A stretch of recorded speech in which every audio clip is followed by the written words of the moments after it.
Hello and welcome to the IdeaCast interview series, episode number 98. My guest in this episode is Nikos Patedakis, and Nikos is formally educated in ancient philosophy and philosophy in general. And we have a conversation that helps explore Nikos's work with individuals and groups and organizations. And he works with these modes of thinking, ancient wisdom and philosophy, to help persons in the modern era do sense making and problem solving and find themselves. So we have that conversation in two parts. This is part one, and there will be a second part that I'll upload a few days after this one. So I hope you enjoy the conversation. It's always nice to speak philosophy with someone and learn from them. That's what my goal in life is, to continually learn, and that happened in this conversation. I hope it happens for you. And thank you for being a member of the audience. Appreciate it. And I'd like to welcome Nikos Patedakis to the IdeaCast interview series. We are going to have a warm-hearted, well-intended, good faith philosophical dialogue today. And that really makes me happy and excited in a mental sense, that I get to speak with someone who has a background in philosophy, and we are going to unpack some things. We are going to examine the human condition. Nikos, welcome. Glad to have you here. I hope I pronounced your last name right, because as I admitted earlier, I have a very flat mid-Atlantic Anglophone set of ears. It's all good. It was very good. Nice to be here, you. Justin. Thanks for having me. Absolutely happy to have you as a guest. Like I said, I'm excited to talk philosophy with you today. So let us get underway. And I think before we take that deep dive, for the sake of our audience, and welcome YouTube audience, ever want to take you for granted or forget about you, I appreciate your attendance and your attention. Let's unpack or examine what it was that led you to philosophy. What that element of curiosity. Let's talk a Genesis story here for a moment, if we could. Yeah, you say curiosity. The word that Plato and Aristotle used is wonder. They said that philosophy begins in wonder, and all of us wonder. And they had this the word thauma. It kind of has the big sense, really, not so much the geez, I wonder how that works, but it's the sense of the wonder of the world, our sense of awe, which of course, our psychologists are now telling us, because the psychology is still catching up to the wisdom traditions, and they're telling us how important the experiences of awe are for our well-being. And so there's something about philosophy that is just natural to us, because we all have a sense of wonder. We all wonder who we are, what it's all about, what happens when we die, how should we live, what is this reality, what am I here for? And no one can escape philosophy. That's something I wouldn't have known whenever I was thinking about philosophy initially, because as a child, no one used the word philosophy in my household. It was a working class household. Now, I'm a first generation American on my father's side, and he was actually very philosophical. So sometimes when people say, how did you become a philosopher?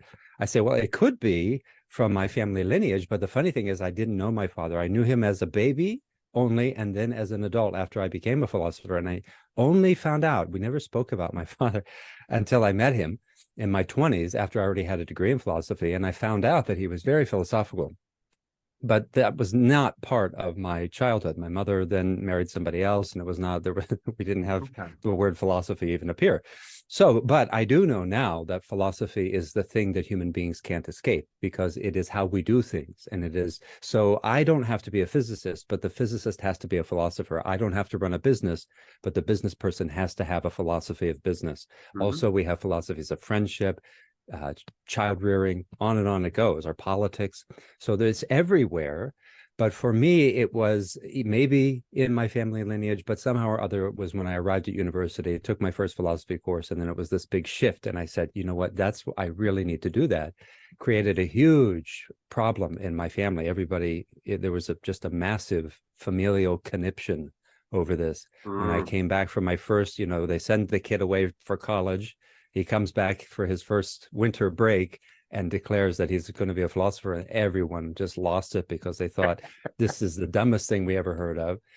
And so because nobody, again, it was just not part of the milieu. So I don't know what happened, but it was an ethics course that I took, and ethics is very much concerned with these big questions of how we should live. And I originally, though, wanted to go into philosophy of science, because I still was conditioned by the dominant culture to think if you want to know something, you have to ask what the sciences say. Now, I still respect the sciences and I still do ask what they say, but there is more to the picture, and our science is very fragmented and fragmenting and needs a shift. Okay, but that's the basics.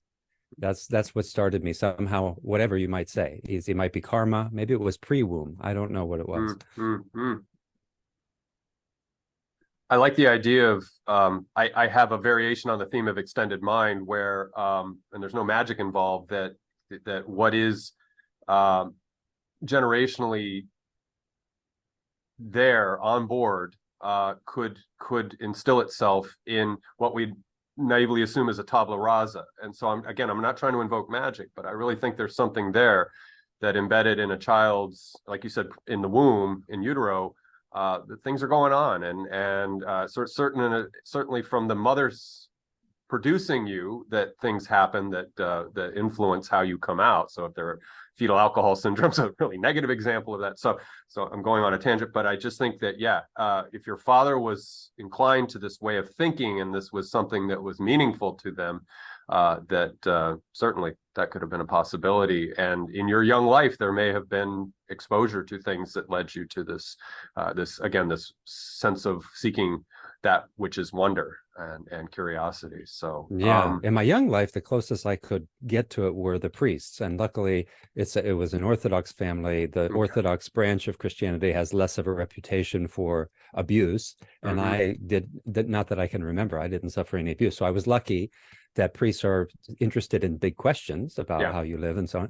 So that was good. Now, I will say that I don't mind invoking magic. And if your listeners want, they can go, I do talk about what you're discussing as one element of real magic in the world, because there are things in the world that do not fit the paradigms we have. And I don't believe that science will simply reduce them to a merely material explanation. So maybe they will, telepathy, maybe, I mean, Freud believed in telepathy even though he was very scientific and didn't like to talk about it. Maybe he just thought it was some mode of communication that we hadn't discovered. But in the series that I have on magic, I try to take a scientific look at magic. And one of the things I do discuss is, like, for instance, in the Civil War, at the end of the Civil War, as things got worse and worse for the South, the prison conditions for Northern soldiers got worse and worse. So they were starving, they were abused more because there was just, they could barely keep the prisons going. Right. So if you were, they looked at this remarkable data that showed that if a man had been held prisoner at the end of the Civil War and then went back home and had a child, that child had a increased mortality risk relative to somebody who had either been already had a child before. Like, if you got your wife pregnant before you were imprisoned, the kid was fine. Yeah. If you were imprisoned at a different time, your kid was fine.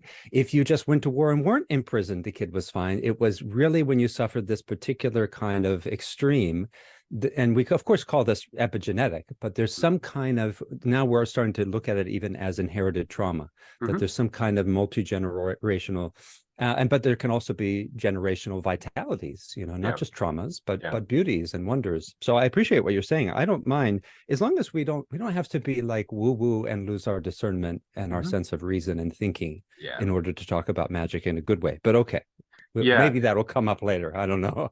Right. And there's two sides to magic. So I was using more of the pejorative term, like you said, kind of a woo-woo aspect of it. And I think so. For me, I would define that other magic as being that which is obfuscated from us at this point. I interviewed Angwin St. Just, who was a traumatologist, and she spoke directly to what you were addressing with the prisoners of war returning home and having children. She worked with folks right after conflict. She would go in as the smoke and the shrapnel were all settling down and trying to do trauma work with these people. And she noticed generational affect, like you were saying. And she's written a number of books about that. And so she speaks to that in those books. And we did discuss that in the interview. So I'm on board with that. I think my metaphysical assumption there is that there is an underlying,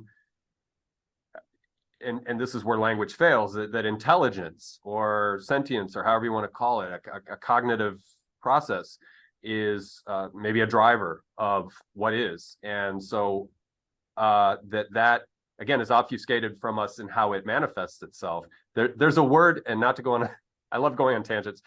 Nora Bateson, who's the daughter of Gregory Bateson, coined a portmanteau a couple years ago. It was called aphanopoiesis.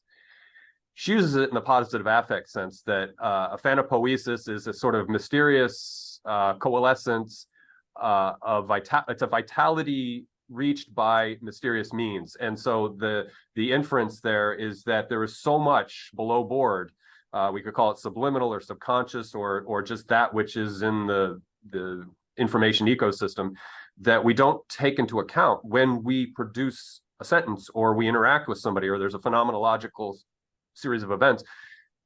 So I'll rest on that and just say that, yeah, there's so much that we may or may not have access to directly, or so yeah.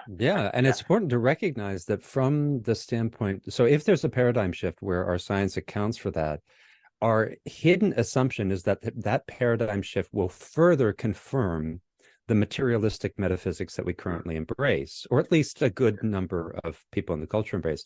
That's not necessarily so. There's no prima facie way, I can just say ahead of time, wherever the next paradigm shift goes, it's just whatever that thing that seems like magical, it'll just be reduced to materialism. That's part of the thing that we have to at least remain open to, that shift could make us say, oh my gosh, we were making fun of people for instance, for attempting to do things that from that old paradigm should have been impossible. And we were just saying, oh, that's totally ridiculous. Like if we write off things as totally woo, some of that woo might turn out to be like, oh, okay, yeah, they didn't have it all right. That sure, they were dressing it up in some weird stuff, but there is something there. And it's amazing some of the work that's been done on this. Yeah, and I would invoke the power of mythos, and I say mythos in the strongest, most positive sense, that it is sense making. It is a perspectival type of knowing, and we are, as you invoked materialism, we are locked in propositional knowing. We are locked in this hard binary that's either true or false. It's empirically validated, yada yada yada, and there's so much terrain out there beyond that strict binary of propositional knowing. So perspectival, participatory knowing, what we create together in synthesis. So I completely agree that the jury's out. And not to go on a tangent and a soapbox rant about materialism and metaphysical assumptions, but you're right. The prevailing spokespeople of science and the prevailing attitude in the general public by what is delivered by people who making these strong physicalist assumptions about the underlying nature of reality, or the ontological primitives of reality, or the metaphysical boundaries that we exist within, that needs to stop. It really does, because they're doing more harm than good. So again, so somebody who invokes that you are just this assemblance of molecules, but you have no will, you have none of this, but lump it and let's soldier on and we'll be okay. Nihilism's not that bad. It's like that doesn't land with the average person. The average, they may, in their high towers of academia, may be able to sort of contort themselves to this kind of stoicism or whatever they can derive from this, like you said, like a reductionist type of thinking. That doesn't fly with most people. Most people need a sense-making apparatus, lest they adopt pathologies or things like that. Yeah, well, I think it's dual-edged, isn't it, in our time? And this is part of the need for philosophy, because the crises that we face right now on a global scale, and also our personal suffering, that all is a philosophical issue. Yeah. And so, and we can get into that. I mean, this is, for me, part of the focus of my work is that Epicurus said, vain is the word of the philosopher that heals no suffering. And so people don't realize that philosophy is therapeia, that it's therapy for the soul and therapy for the culture. But the nuanced point here in terms of a cultural therapy is that you need to have a philosophy of life that can help you assume the burden of responsibility that the opposite of the nihilism entails. There's something in us that just would love to say, well, okay, it doesn't matter if I just like veg out today and don't do anything to help the world. Right. Because if I have this idea that everything I do actually matters, that the world is interwoven and depends on how I live and how I think and how I move, that's a lot of responsibility. And so there's a way in which the nihilism is subtly comforting. I can do whatever I want. There's a space where it doesn't really matter. Yeah. And then when I die, there's nothing. Yeah. So, Yeah. it's Yeah. no big deal, right? I know it seems on the one hand, we think that's so terrifying, but it's kind of comforting. Nietzsche Oh, diagnosed yeah. this himself, right? Nietzsche was Yeah. saying there's a huge burden to being a really vitalizing human being and to understand that your life matters. Hmm. So that's something we have to face. Hmm. It's not so easy. No, I think one mode of suffering is the pre-traumatic stress disorder that arises from a pastor or a preacher or whatever telling you you're going to rot in hell for all eternity because you made one bad choice and you forgot about it and God kept score. I mean, Jesus, that's putting such a terrible psychic burden on people. And again, that what did I say? Aphanopoiesis, has a positive and negative valence to it, or an affect to it. It's like it can also, the coalescence of negative things through unforeseen forces. Like there's this underlying metapsyche thing going on about that, the whole Abrahamic narrative of, and even in Buddhism, they've sort of woven that sort of Catholic kind of sin and guilt kind of thing into certain aspects of Buddhism. And it's like, Jesus, and maybe that speaks to our psyche. Maybe that speaks to a predilection that we have, that if, again, we have to have this either heaven or hell type scenario in order to define what is ethically grounded or morally the correct path or whatever. So, well, those images are evoking the thing that I was just pointing to, that there is a burden that comes with it. Yeah.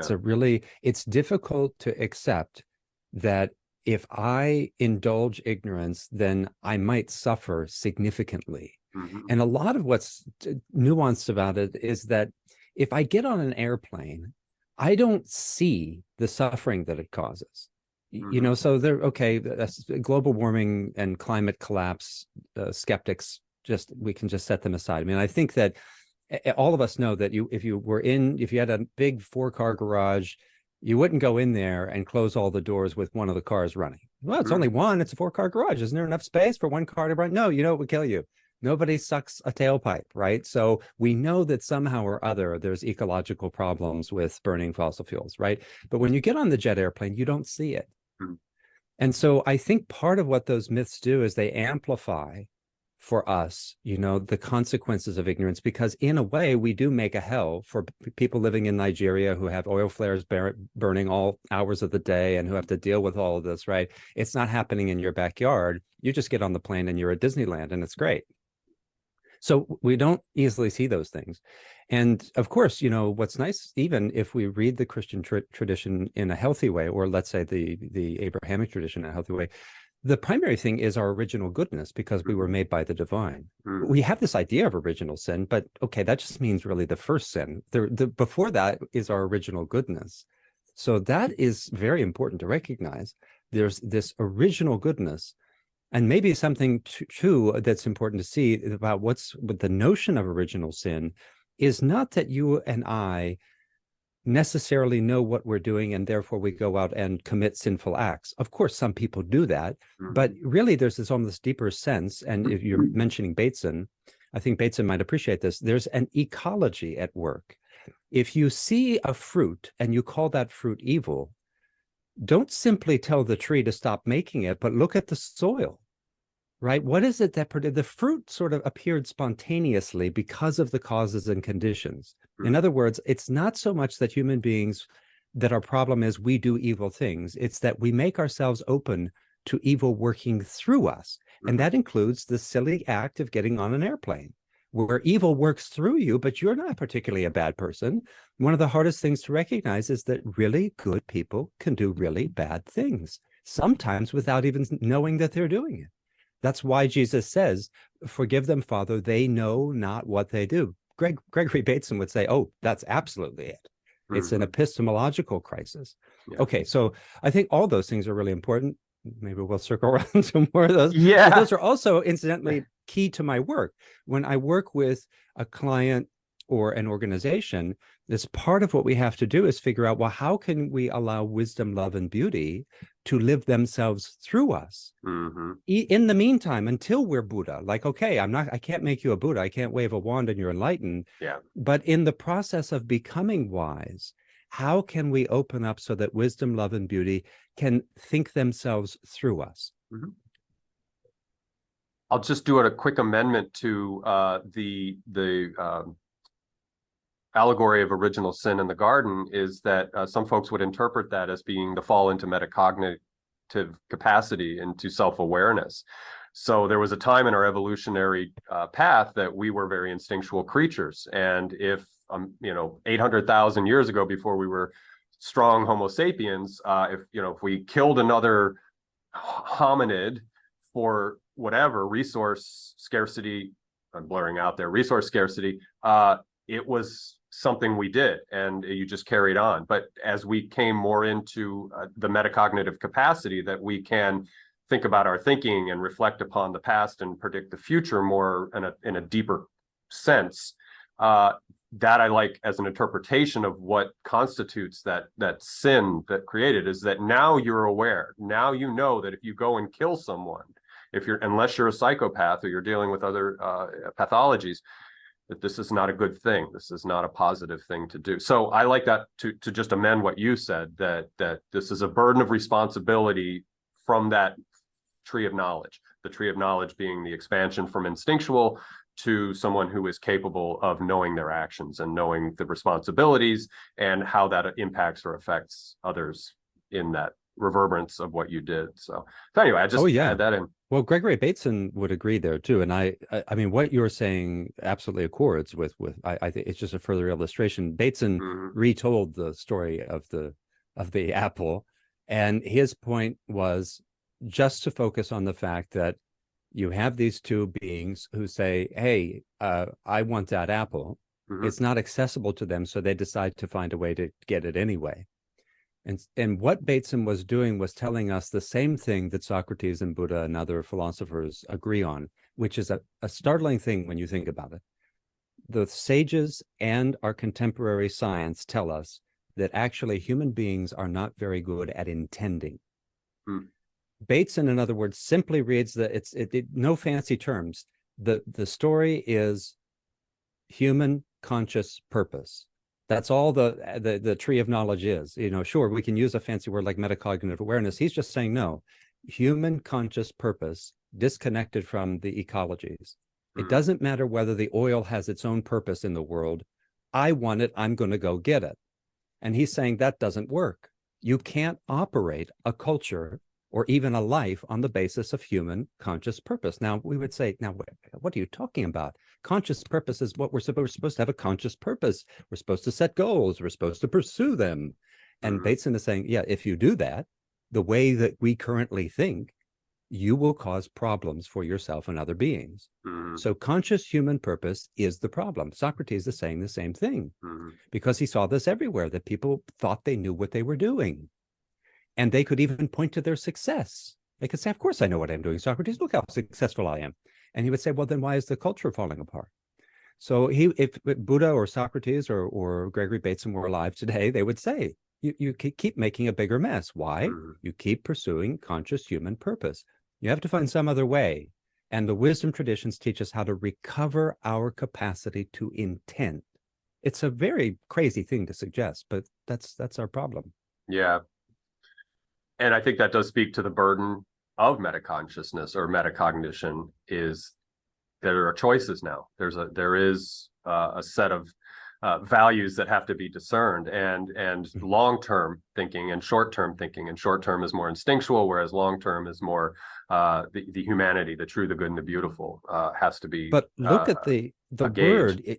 The shift is even not really metacognitive, but ecological.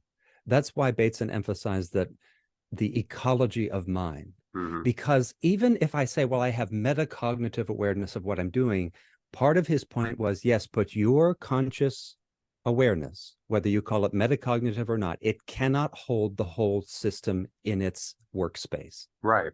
By definition, the ecology is not an object of your thinking. By definition, you are a part of the thinking of the ecology. So this is much more challenging, because I think that's what a lot of systems thinking is doing now. It's saying, well, we'll think about the systems. Yes, but the systems are not objects. You are in the system. You are the system. And the system can't hold itself as an object of its own computation. So our metacognitive awareness is not sufficient. Only what it does is it reminds us that we can't hold the whole. And so therefore we must find another way to know what to do. But it won't be in a way that keeps us atomized individuals. We would have to liberate ourselves into this larger ecology of mind and be the thinking of the world, rather than I'll just do a better and better job of metacognitive analysis. Which, in a sense of irony, when we were instinctual creatures, we were far more stewards of that ecology. We You did got not. it. Yeah. So to bring Yeah. it full circle. That's right. Yeah. You touched on something a moment ago, and so maybe we could hit pause and bracket where we are right now. And you offer this love of wisdom, this philosophia, as a means to work with other people. Can we speak to that, and then we'll resume our investigation of what we're Sure. sense Well, making. it fits with it. Yeah. Okay. I mean, it fits with the whole Yeah. thing, because the point is, again, there's another line from Epicurus. He said, people shouldn't study philosophy like in abstraction, but you have to actually study it in reality. And that means it has to help your life. Now, in the academy, the thing is, if you're having a philosopher on here, and for most people, the word philosophy, as you pointed out, it means love, wisdom. It's a beautiful thing what Plato presented us with, because he said, you're not wise. It's okay to just admit it. How do you get wise? And he gives us this beautiful answer. You follow the path of love. And he presents this, I mean, what a relief. That I don't have to be wise if I could just learn to love a little bit better. Yeah. And there's a non-duality there. And in fact, there's a total interwovenness of wisdom, love, and beauty. All right. So, but what I'm getting at is, if philosophy doesn't help our lives, if it doesn't actually help us live better, it's not philosophy worth the name. But in the academy, we've shifted. What goes on under the name of philosophy wouldn't really qualify for most people as either wisdom, love, or beauty. Not really. Yeah. It doesn't really seem like it. And so this, even you can see some of the most popular courses now are doing the work that philosophy used to do. So if you look at what are the most popular courses in the whole of Turtle Island, North America, in the university system, well, they're taught by positive psychologists, like how to be happy. But that was the whole thing. Yeah. I look at that and I look at my colleagues and I say, how did you let this happen? And that's why I left the university system, because those are the courses that would belong to philosophy, but they don't fit in the departments. And so the kinds of things, and the problem with positive psychology is that they aren't trained as philosophers. There is no criterion of wisdom, love, or beauty required to become a professor of a happiness course. You don't even have to be happy. You simply have to know about the research that tells the students fragmented things that they might do that could make their life a little bit better. That's not philosophy. Yeah. So we've domesticated philosophy, because in order to, if you can recognize dysfunction in yourself or in the culture, you have to understand that only a dysfunctional education system could keep that going. Because if we received a good education, we'd have a healthier culture. We would understand. And you can see that we're so angry if I have to pay for your kid to go and study French literature, because we've lost the sense that education is vital. You can't have a healthy culture without it. And people should be studying art and literature and philosophy, and those things should directly translate into a better life. I think every plumber should have philosophy courses. It's not like, oh, I'm a plumber, I don't care about this. No, you're a human being. You suffer. You want your kids to be happy. You want your partner to be happy. You want your business to go well. Philosophy is about human excellence and about really enjoying and understanding our lives. So I left the university in order to try to do that work in the larger milieu rather than, even though my students loved it. The issue is the students love that sort of thing, but the administration and the other faculty are kind of uncomfortable with it because it's not what they're used to. And so it's very disappointing, but that's where we're at. Yeah. So that's one thing that your listeners can do if you want to get a different sense of what philosophy is, because a lot of people think, oh, philosophy is over my head, or, it's abstract, it doesn't apply. Then, go to my website. There's all kinds of free resources to help you understand that. And so for your listeners, they could just go directly to the resources page. I think one of the places to begin would be to learn about compassion and the difference between compassion and empathy, why it's important, why does it belong to every wisdom tradition around the world. There's no religion or philosophy that teaches hate. Okay, not one we respect. You say, well, the Nazis taught hate. Nobody really thinks that's a venerable tradition of wisdom. But Plato taught love. The Bible teaches love, right? Jesus, it's uncomfortable how kind Jesus is, right? But even the Old Testament, the first time the word love appears is in the story of Abraham. It's a terrifying appearance, but it's there. Every tradition honors wisdom, love, and beauty. And you can begin to think about, well, how could I translate this into real practices that could help my life and help me help the world? Okay, so that's the basics of what I do. I work with individuals and groups. And right now I'm actually focused on whole of institution change, but I still work with individuals too. Okay, basics. I will, just to insert, I will have contact links. I'll have his website down below to the YouTube audience, so that you all can discover Nikos' work and consider him if you are motivated by this conversation to dig a little deeper and work with Nikos, or again, just the free resources, begin your journey. Because yeah, penetrating philosophy is, unless you have this, again, this innate predilection or desire or impulse to ask these broader, deeper questions, it can be intimidating, can be off-putting. I fell into it as a mode of rehabilitation. It was a means to help my mind, which had been compromised and with a brain injury. And so I had to bring myself back. Fortunately, I was very immersed in botany and horticulture prior. And so that love for aesthetics, I suppose, the appreciation of nature and all the beauty within plants, lured me into that. And then philosophy was a good fit based on that pre-existing desire to know more about plants and botany and how things, the phylogenealogy of things. So anyway, so you have these services you provide. And that's a beautiful story. I just want to honor that. I mean, first of all, Okay. I want to make clear to your audience, I'm not here to sell my services. I'm saying go to the resources page. There's all kinds of free stuff. Yeah. You don't have to pay me to do anything, but I want you to learn. That's why I put so many free resources and also a podcast, so you can think through these things, because we need guidance. Part of the thing that's funny about our culture is that we go and we can get an advanced education. We can get a PhD in like 3-4 years. We spend 4 years in college. And we're not wiser for it. We're not necessarily better partners or friends for it. Maybe a little bit starts to leak through. But if you look at some of the people doing the most damage in the world, they probably all got A's in their introductory philosophy courses. So there's this big disconnect. And it's about just recovering the notion that philosophy really does mean excellence and true happiness and freedom from suffering. That's the first level. And to understand that we have to learn. Because like we get dismissive about, people say, oh, not everyone should go to college, like as if it's a stupid thing and you can't learn anything. And so the idea of the wisdom traditions is there are teachings that when we receive those teachings, we'll feel this was really important. And this was something that could change my life. So we have to recover even our sense of what's possible in an education. And that means it's good to get help. There's a reason I have a PhD in philosophy. I didn't do nothing. And so that's all helpful. But I also really just love your story, that here you were suffering and it was significant. And somehow or other, you got even into the more technical things that I don't even think are necessary for people to live better. But you really get into the technical things. I love it. You like to read these academics, and this has been part of your healing path. And I think it goes to show some of the power and potential that's still there, even if we're disconnected from what philosophy used to be. Yeah.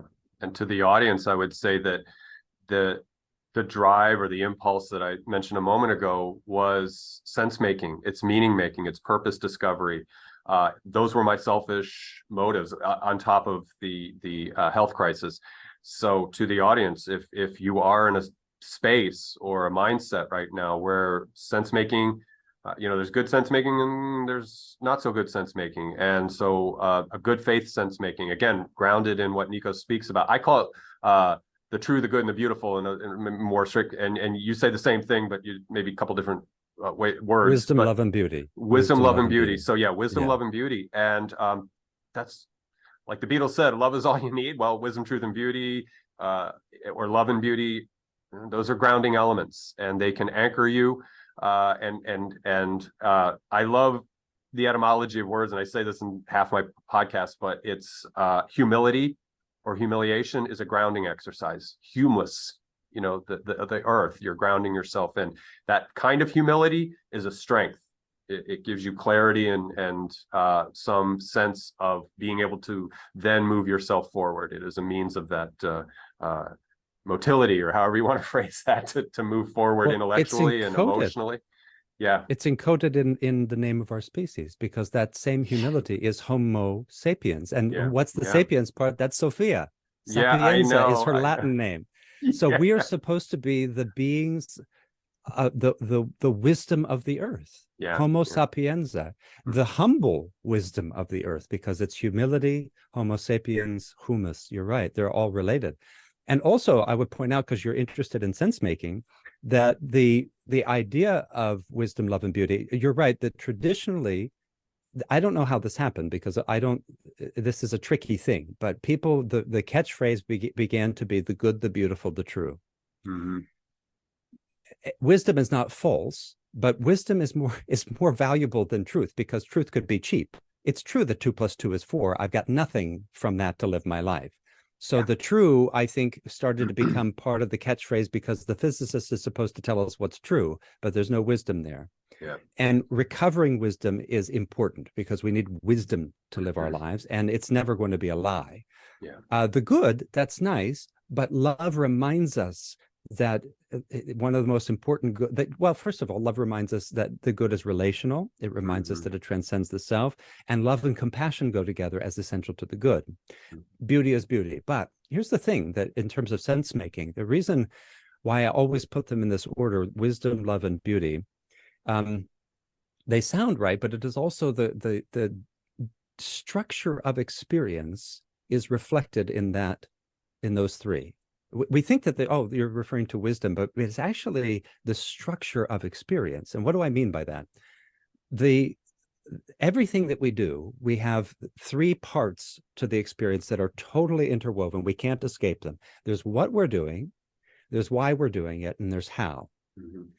Now, the what we're doing is often, each one of those can have a problem, a place where we slip off and we don't see that it's not what we think. So if somebody says to us, hey, what are you guys doing? We say, well, we're having a philosophical discussion. But as we pointed out, intention is not so easy.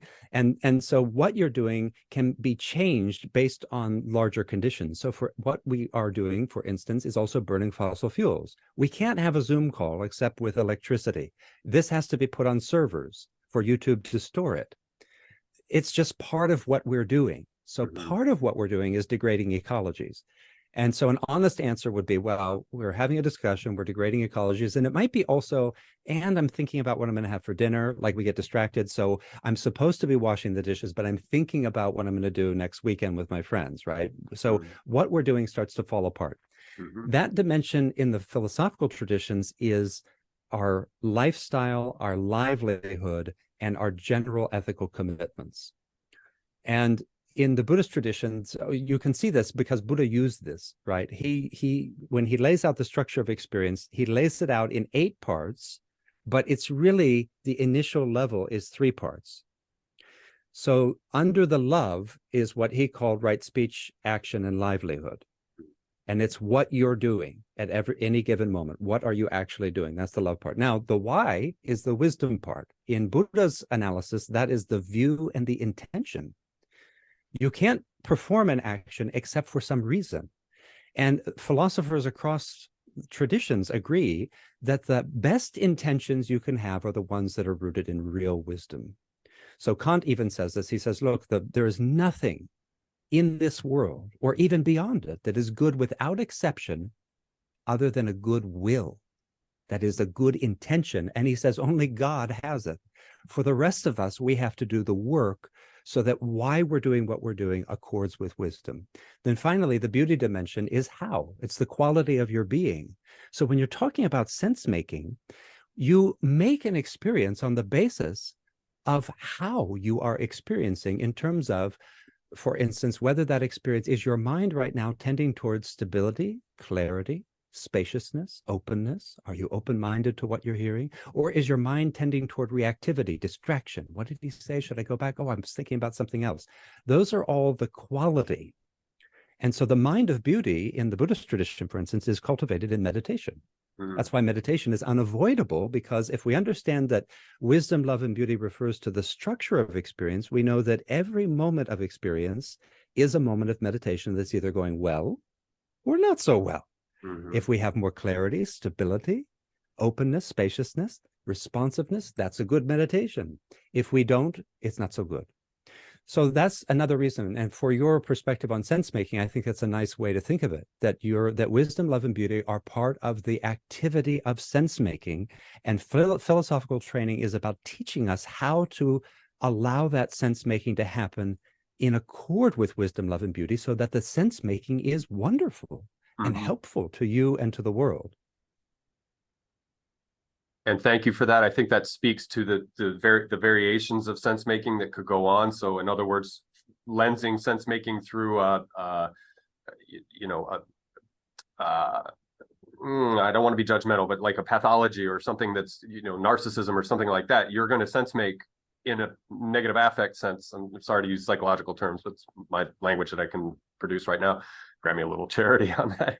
But yeah, so we're lensing sense making through something that may be less pro-social or less in line with what you just mentioned. And so that's, I think, a necessary caveat, because we can sense make our way into, as you speak to in your podcast, this delusional state, and we'll definitely get to that. And I also would like to amplify something you said a moment ago about truth, and not to be Captain Etymology here, but truth to me, in reading the root meaning, is faith. And so faith is belief without empirical evidence or whatever, but truth is faith. It's a commitment. You and I are true to each other in this conversation to have a productive conversation for the well-being of ourselves or the benefit of others and ourselves. So I wanted just to amplify that thing that you had said, because that resonates with me. And that when we speak of truth, it's not the propositional truth that empiricists and logical positivists like to say. It's more that you are in faith, you are in a commitment, a relational commitment with what you're doing. That's how. Beautiful. Yeah. See, that's beautiful. And what that illustrates too, that when we think about this structure of experience, it has to do with, that is tying in intention and the vision that we have. So the wisdom part of our experience is, what do I really think I am, basically? Not what would I profess intellectually, but really, how am I operating? If I'm a narcissist, I am here for myself. My view of the world is everybody's out for themselves. And so my intention of the action is to maximize benefits for myself, because I think that I'm what's important.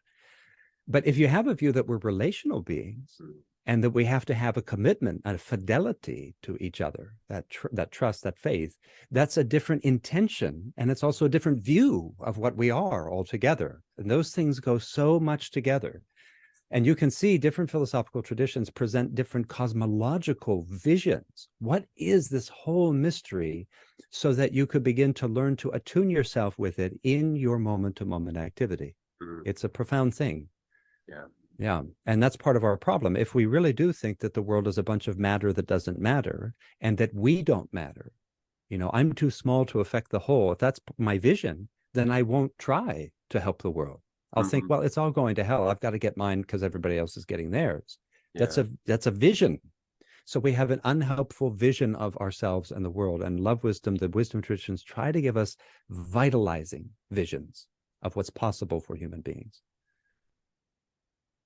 I've heard people in the past say that when lensing Christianity the wrong way, or what, I can't say wrong way, in a particular perspectival position, that they say, well, God's destroying the world anyway, so what does it matter? And I think, oh my gosh, this speaks to this idea of, again, the right practice, as Buddha would say, in the power of the word, the logos, in Christianity, and then also the power of what may be again, I don't want to add judgment to it, but an improper lensing of what was being delivered in that, either the allegory or scripture or whatever.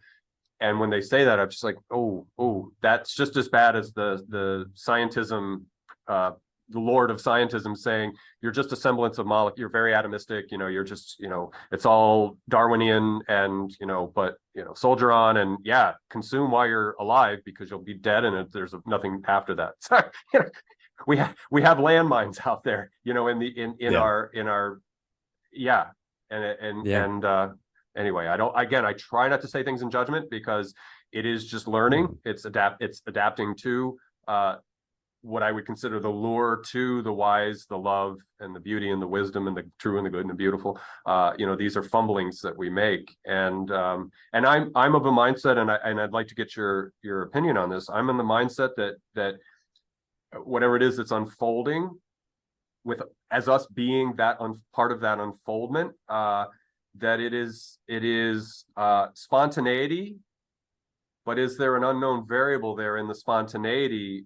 So I'll invoke Whitehead's thinking for a moment. He talked about, he uses the word God in a particular sense, and God is this lure, this eros, that draws this spontaneity of creation and beingness in willing, and I say that in the sense of free will, willing creatures to move frame by frame of experience into the next moment of reality. And so would you talk to that and say, is it all nature spontaneously exploring itself, discovering itself, moving through? Or would you say that there is also this almost supervening kind of, or lure, or however you want to frame that, that it doesn't moderate, it doesn't mediate, it just is part of the process, part of all the same thing. It's just we may not, it's almost asymmetrical in our perceptual sense, if that makes Yeah. sense. Wow. Yeah, but it's a big question. There's Sorry. well, it is. It's a huge and subtle question. There's even, you look across the traditions and you see that there's that basic goodness, that basic dignity of the soul. And, so Jung would say the soul is always trying to balance us. When we get out of balance, because the soul wants our very best from us. And he agrees there with so many traditions that something in there wants the best for us. And it's kind of non-local in that sense. I mean, if it's the soul, Jung would say, I don't know where the soul, it doesn't have edges, the psyche. Yeah. And so you can call it, he might say, if you want to think of it as a God that's drawing you forward, that's fine, because the thing is, it's not localizable. So that's just a way of painting an image. But somehow or other, we have a basic dignity and a basic goodness, but that doesn't mean that we won't, that we'll really listen to it. That's how we get into such messes. Because, at first, I sometimes think of it in terms of Sophia as it's a way to put a feminine face on a non-dual mystery. And it belongs to my tradition as a Greek person. So Sophia, she nudges us. She is wisdom itself. And sometimes she whispers, and then she'll start to nudge. And next thing you know, she's got her hands around your throat, choking you, and you realize you've hit the bottom of the barrel. But that's what she had to do to get that humility. And if for some of us, we look at the state of the world and we can feel that. We can feel like, okay, we've hit the bottom of the barrel. It's hard. For some people, the bottom of the barrel is really low, relatively speaking, right? So one person's bottom of the barrel is another person's, okay, that's another Friday night, right? And so, but when we wake up Saturday morning or Sunday morning and we say, what did I do? This has got to stop. That is her finally getting through to us. And I do think that something in us, our basic goodness, our basic dignity, wants to do the right. And so there is something, that's that awakening of love. And that's that wonder and that beauty that draws us, however it functions, So in other words, yes, I think you're right. Something is going on. It's certainly not merely like stochastic. I mean, when you said spontaneous, like jazz is spontaneous, but we know the difference between good and bad jazz. So there's something that's informing that allows us to say, because in theory, any note could follow any other note. And yet there's a big difference between my sitting at a piano randomly hitting notes and Oscar Peterson hitting a surprise note that you didn't expect, right? Yeah, no, I agree. And within jazz creation, there's almost, so we'll invoke almost Platonic form. There's a template going on there. So they're committed to the mastery of an instrument or something, but they're just flowing. It's not a sheet music in front of them. They're just going for it, but they're there are guardrails there of their talent and their aspiration for the aesthetic, for the sound to be pleasing and the syncopations to be just right, and it all happens. And again, I think that's flow state thinking. And for you to invoke Jung and Sophia, I immediately started thinking of Jung's use of the daimon, and Sophia is maybe an aspect or an example of a daimon, and it speaks again to that kind of lure, and the lure isn't external. The lure is moving through you. Speaking of a kind of a flowing, spontaneous, but spontaneous with a asterisk there, that the spontaneity is spontaneity to us, but it is organization, or it is something happening. It could be as crude as to say it's computational or whatever, but something is happening. And so I follow one philosopher, and he's always talking about the daimon working through him. And so that's a great metaphor, however literal it might be, that there is this impulse, there is this drive that may be under our radar that we don't quite pick up on, but that it is there for us. And if we resist it, that's where sin comes in. That's where you're feeling the pain of diverging from what may be a more, for the Eightfold Path of Buddhism, what are you doing? What are you doing? What are you practicing as this sapiential Homo species? Yeah, the species of Homo. So if that, I think that's right. And together. No, but that's the epistemology that Bateson was talking about that we need. And I always use the example that when Haydn would get stuck, and this is a genius composer, when he would get stuck, he wouldn't try to think of what to do next. He would pray the rosary. Okay. And I always think it's really wonderful, just a beautiful embodied example. Why would Haydn bother composing the music when he could let God do it for him? And if he was stuck, why would he bother trying to think of what to do next when he could just ask the divine to pick it up? Why would you go take a nap? You help somebody else? Yeah. And I think for me, I'm also the anti-flow philosopher, in the sense that I think, and I say this with so much respect and humility for Csikszentmihalyi, who seems like a beautiful person. He really seems like a great person, also seems very intelligent and sincere. But he doesn't, with all due respect, he doesn't understand the wisdom traditions. And I don't think that the flow state is what we should be aiming for. I think it's anemic compared to the states of being. I would say that if you want to understand that state of being, study Zhuangzi and Plato and Buddha, and they will have more to help inform that. There are so many problems with the flow state, the way it's conceived. And I think it's an example of, when I use the word dangerous wisdom as a term, I say it's two words, but it's a term can be more than one word technically. So dangerous wisdom as a term, one of the things that it indicates is that if we have a fragment of wisdom, and Socrates, the way Plato referred to this, he referred to it as partially correct opinion. When Socrates looked and he would say, well, so-and-so is granted, he's successful at what he does. How is that possible? Because when I ask him questions, I say, so Socrates, I always use the example of Elon Musk or something, right? If Socrates were here today, he'd go to Elon Musk and he'd say, well, clearly you're successful. You must know what you're doing. And this was part of what Socrates would do, right? Here's a guy launching rockets into space and he's going to colonize another planet. So Socrates would just be wide-eyed and he would say, oh my goddess, you must really know what you're doing, because the intervention in the environment to launch rockets into space like this is crazy. And you're hoarding billions of dollars. You must really know what you're doing. And we suspect that Socrates doesn't really believe that. He's sort of suspicious, right? But then Elon Musk says to him, well, of course I know what I'm doing. And then Socrates begins to ask him questions and he finds, okay, but you don't have any wisdom. How do I explain how you got successful? And Plato's answer was, well, he has partially correct opinions. It's not real knowing. And it's not wisdom. But there's something there. It's a fragment. So if I take a fragment of wisdom, because wisdom, the definition of wisdom is what works, what really works without negative consequences or side effects. So, I mean, of course, violence works, but it has negative consequences, right? It's not the way to do things.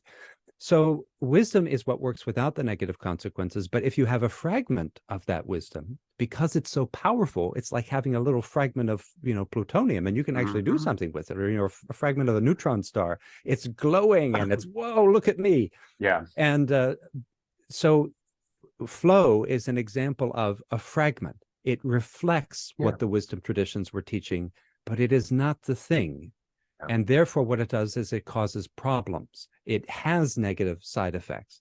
You can do unwise things in a flow state. You can do unethical things in a flow state. You can do a flow state and harm your body while you're in the flow state. And the flow state doesn't teach you about the nature of mind or reality. It just means that when people do things that they're interested in, they feel good. I mean, that's like not a weird thing. Like if I'm interested in stuff, I'm in it, right? But that's not what the wisdom traditions teach. Okay, so that's my diatribe. I'm an anti-flow philosopher, and I think there are better ways to do it. So let me defend what you said. If there's anybody watching that objects to this, that the flow state is a thread, and we have a tapestry, and we can weave that thread into the tapestry, which is the wisdom traditions. It is wisdom in itself. By itself, you know, as you said, flow state is a utility. It's a tool. It helps, you know, alpha type power executive guys, you know, make that extra $50,000 this year, or whatever, you know, whatever it is. And same thing with Stoicism. I'll throw Stoicism under the bus here too. Stoicism is an element within a comprehensive system. So again, the tapestry. And so I completely agree with you that you know, it's nothing is pars pro toto. Nothing is the center.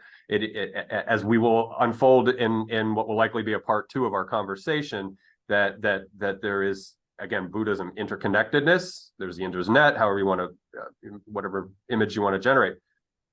So yeah, I completely agree with you. Flow state is part of something bigger, but to distill it out and then use it as a technique for whatever means or ends. Yeah, I'm with you on that.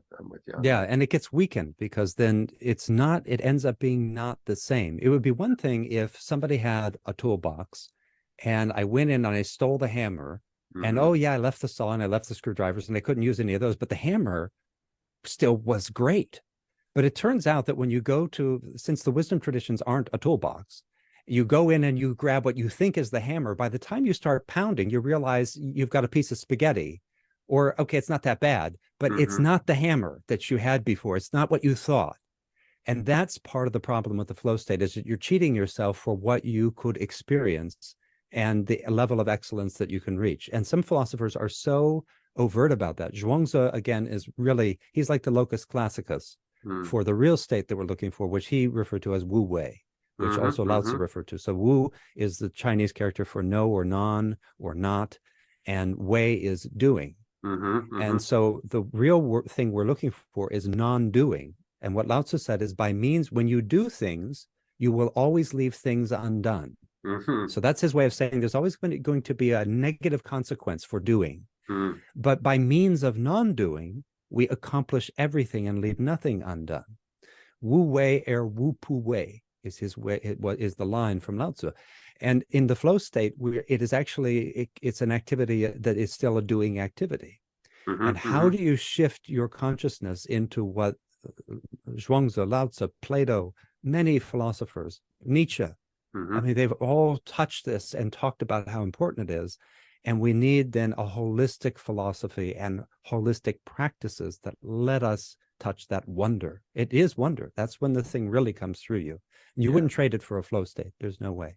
Yeah, no, I can't agree more.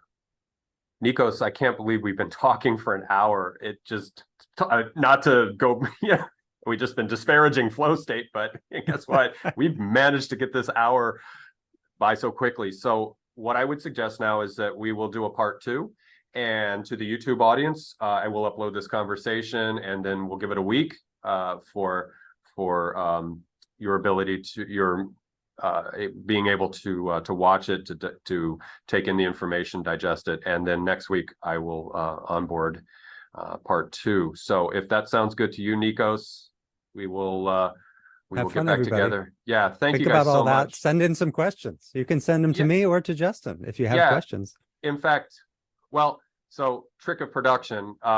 You can send questions, but they won't be responded to by part 2. But I will make sure that Nikos finds the questions through the comment section. If you have anything for him, I'll bring those to his attention. And yeah, by all means, there can be your participation in this. So all right, so we're Commenting's good in the YouTube community. Do it. Give us comments and questions. Yeah, just keep them ethically bound to some extent. I don't mind trolls, but try to be a good troll if you're going to troll. So don't be a sloppy troll. Anyway, comment away, and we'll be back for part 2 in a second upload. And thank you guys so much for your time and attention. Nikos and I will be back in the second segment. So